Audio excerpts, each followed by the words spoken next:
নমস্কাৰ আপোনালোক সকলোকে পুনৰবাৰ স্বাগতম নাছমাই মজিদ বন্ধুসকল বলকতা চাওক আজি সন্ধিয়াৰ 7টা গুৰুত্বপূৰ্ণ খবৰ।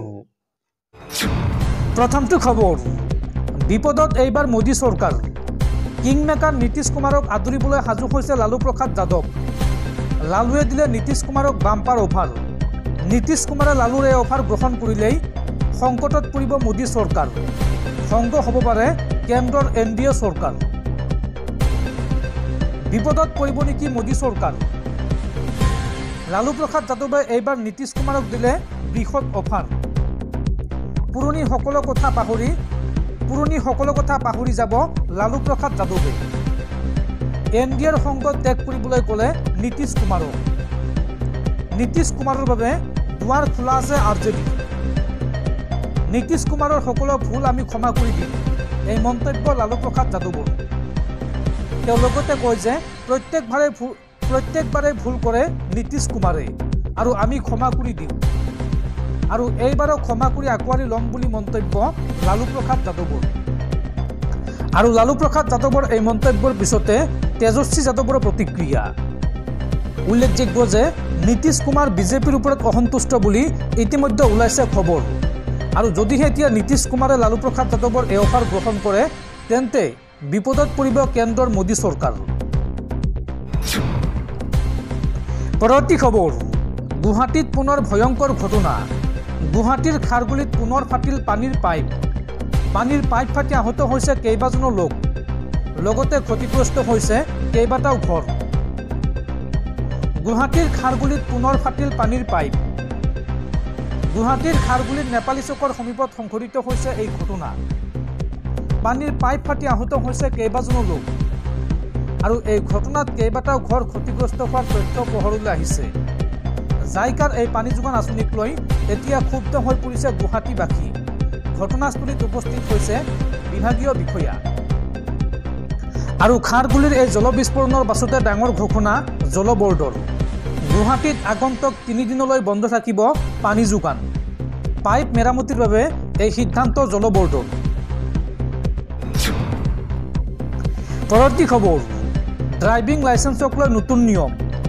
নতুন বছৰত সলনি হ'ব ড্ৰাইভিং লাইচেন্স লাভ কৰাৰ নিয়ম। এতিয়াৰ পৰা আপোনাৰ জিলাত থকা DTOৰ কাৰ্যালয়ে নিদিয়ে ড্ৰাইভিং লাইচেন্স। নতুন নিয়মৰে এতিয়াৰ পৰা কেনেদৰে লাভ কৰিব ড্ৰাইভিং লাইচেন্স, এই সন্দৰ্ভত মুখ্যমন্ত্ৰী হিমন্ত বিশ্ব শৰ্মাৰ ডাঙৰ ঘোষণা। নতুন বছৰত সলনি হ'ব ড্ৰাইভিং লাইচেন্স লাভ কৰাৰ নিয়ম। আপোনাৰ জিলাত থকা DTOৰ কাৰ্যালয়ে নিদিয়ে ড্ৰাইভিং লাইচেন্স। নতুন নিয়মতে ড্ৰাইভিং লাইচেন্স দিব মটৰ ভেহিকল ইনষ্টিটিউটে। ড্ৰাইভিং লাইচেন্সক লৈ মুখ্যমন্ত্ৰী হিমন্ত বিশ্ব শৰ্মাৰ ডাঙৰ ঘোষণা। ৰাজ্যৰ 126টা সমষ্টিতে থাকিব এনে মটৰ ভেহিকল ইনষ্টিটিউট। আপোনাৰ সমষ্টিত থকা ইনষ্টিটিউটখনৰ অধ্যক্ষই দিব ড্ৰাইভিং লাইচেন্স আৰু উপযুক্ত প্ৰশিক্ষণ প্ৰদান কৰিহে লাইচেন্স ইছ্যু কৰিব ইনষ্টিটিউটখনে। আৰু ইনষ্টিটিউটখনে নিয়ম নামানিলে ব্যৱস্থা ল'ব ৰাজ্যৰ পৰিবহণ বিভাগে। এই বৰ্ষতে পৰিবহণ বিভাগে এই নতুন ব্যৱস্থা কাৰ্যকৰী কৰিব ৰাজ্যত। এই ডাঙৰ ঘোষণা মুখ্যমন্ত্ৰী হিমন্ত বিশ্ব শৰ্মাৰ। দৰ্শকসকল আৰু বহুতো গুৰুত্বপূৰ্ণ খবৰ আছে। তাৰ আগতে আপোনাক জনাওঁ যে যদি আপুনি এতিয়ালৈকে এইটো ভিডিঅ'ত লাইক কৰা নাই তেন্তে এতিয়াই ভিডিঅ'টোত লাইক কৰি দিয়ক আৰু এনেকুৱা ধৰণৰ ভিডিঅ'সমূহ নিতৌ চাবলৈ চেনেলটো ছাবস্ক্ৰাইব কৰি কাষত থকা বেল আইকনটো প্ৰেছ কৰি ৰাখক। পৰৱৰ্তী খবৰ, এতিয়াৰ পৰা মহিলাসকলে ঢাকিব নোৱাৰিব মুখ। বিশ্বৰ 7খন দেশত নিষিদ্ধ কৰা হ'ল বৰ্ষা আৰু হিজাব। এই আইন ভংগ কৰিলেই কঠোৰ শাস্তিৰ সন্মুখীন হ'ব লাগিব, লগতে ভৰিব লাগিব 96,000 টকাৰ জৰিমনা। মহিলাসকলে ঢাকিব নোৱাৰিব মুখ, নিষিদ্ধ কৰা হৈছে বৰ্ষা হিজাব। এই আইন ভংগ কৰিলেই লোৱা হ'ব কঠোৰ ব্যৱস্থা আৰু লগতে পৰিশোধ কৰিব লাগিব মোটা অংকৰ জৰিমনা। জৰিমনাৰ পৰিমাণ 1000 সুইচ ফ্ৰাংক অৰ্থাৎ প্ৰায় 96,000 টকা। এইবাৰ ইউৰোপীয় দেশত নিষিদ্ধ হ'ল বৰ্ষা হিজাব।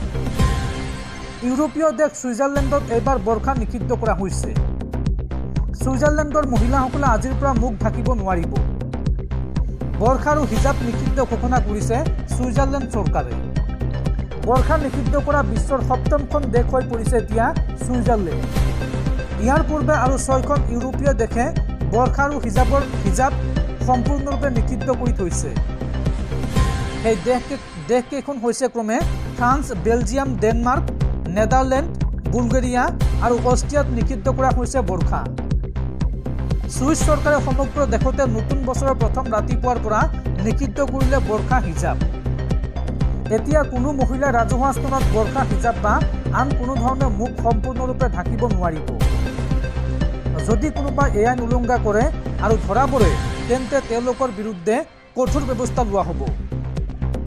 2021 চনত ছুইজাৰলেণ্ডে বৰ্ষা নিষিদ্ধ কৰিবলৈ ভোটৰ ব্যৱস্থা কৰিছিল আৰু সেই সময়ত 51.21% নাগৰিকে বৰ্ষা নিষিদ্ধ কৰাৰ সপক্ষে ভোট দিছিল আৰু ইয়াৰ পিছত ছুইজাৰলেণ্ডৰ সংসদত 2022 বৰ্ষত আইন প্ৰণয়ন কৰা হৈছিল আৰু এতিয়া 1 জানুৱাৰী 2025 পৰা কাৰ্যকৰী কৰা হৈছে এই নিয়ম। আৰু এতিয়াৰ পৰা ৰাজহুৱা পৰিবহণ, ৰেষ্টুৰেণ্ট, ৰাজহুৱা কাৰ্যালয়, দোকান আদি ৰাজহুৱা স্থানত নিষিদ্ধ কৰা হৈছে বৰ্ষা। আইনখন প্ৰণয়ন হোৱাৰ পিছতে ছুইজাৰলেণ্ডত আৰম্ভ হৈছে ব্যাপক প্ৰতিক্ৰিয়াৰ। এই আইনখন মুছলমান মহিলাৰ বিৰুদ্ধে আৰু এয়া তেওঁলোকৰ লগত অন্যায় হৈছে বুলি অভিযোগ উত্থাপন কৰিছে বিভিন্নজনে। পৰৱৰ্তী খবৰ, সাৱধান ৰাজ্যবাসী। খাৰুপেটীয়াৰ শাক পাচলি খালে কিডনী ৰোগত আক্ৰান্ত হ'ব পাৰে আপুনি। অতিমাত্ৰা সাৰ দিয়ে খাৰুপেটীয়াৰ শাক পাচলিত। খাৰুপেটীয়াৰ শাক পাচলিক লৈ এই ডাঙৰ মন্তব্য ৰাজ্যৰ মুখ্যমন্ত্ৰী হিমন্ত বিশ্ব শৰ্মাৰ। খাৰুপেটীয়াৰ শাক পাচলি খালে কিডনী ৰোগত আক্ৰান্ত হ'ব পাৰে আপুনি। খাৰুপেটীয়াৰ শাক পাচলিক লৈ মুখ্যমন্ত্ৰী হিমন্ত বিশ্ব শৰ্মাৰ ডাঙৰ মন্তব্য। অতিমাত্ৰা সাৰ দিয়ে খাৰুপেটীয়াৰ শাক পাচলি। খাৰুপেটীয়াৰ শাক পাচলি চৰকাৰে কিনি আনি বিক্ৰী কৰিব নোৱাৰে। বেজী দিয়া বেঙেনা বিক্ৰী কৰিলে জনতাক উত্তৰ দিব লাগিব চৰকাৰে। খাৰুপেটীয়াৰ পৰা শাক পাচলি ক্ৰয় নকৰে চৰকাৰে। অসমীয়া যুৱক যুৱতীয়ে খেতি কৰা শাক পাচলিহে কিনিব চৰকাৰে। খাৰুপেটীয়াৰ শাক পাচলি সন্দৰ্ভত এই মন্তব্য ৰাজ্যৰ মুখ্যমন্ত্ৰী হিমন্ত বিশ্ব শৰ্মাৰ। পৰৱৰ্তী খবৰ, চুবুৰীয়া ৰাষ্ট্ৰ বাংলাদেশত ইতিহাস বিকৃতকৰণ। বাংলাদেশৰ পাঠ্যপুথিৰ পৰা আঁতৰিল বংগবন্ধু শ্বেখ মুজিবুৰ ৰহমানৰ নাম।